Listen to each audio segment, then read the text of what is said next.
د نیوز پریس چینل لیدونکو السلام علیکم. ستړي مشه په موکړه تازه لاندو مهمو خبرونو ته. د اسلامي امارات ځواکونو لوګر کې د مهماتو یوه زیرمه کشف کړې ده. د لوګر د امنیه قماندانۍ منصوبینو د دغه ولایت په مرکز کې د مهماتو یوه زیرمه کشف کړې ده. د لوګر د امنیه قماندانۍ ویاند احمد الله انس وایي چې دغه زیرمه تېره شپه د ځانګړو عملیاتو په بهیر کې په کلانګار کلي کې کشف او ترلاسه شوې ده. دغه د څرګندونو له مخې له کشف شوې زیرمې څخه 34 توغندي ګولۍ، 40 لاسي بمونه، 3000 د کلاشینکوف ګولۍ، 2000 د پیکا ګولۍ او نور پوځي تجهیزات ترلاسه شوي دي. هغه زیاته کړه چې د پیښې په تړاو څوک نه دی نیول شوي.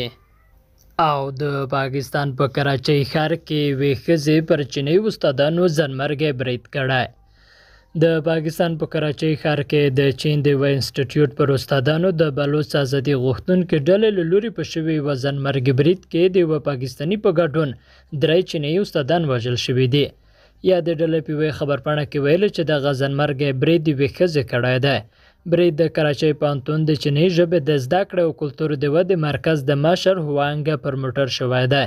دا لومړی ځل نه دی چې پاکستان کې پر چینایي وګړو بریدونه کیږي، بلکې له دې وړاندې هم په دغه هیواد کې پر یو شمېر لوړپوړو چینایي چارواکو بریدونه شوي دي.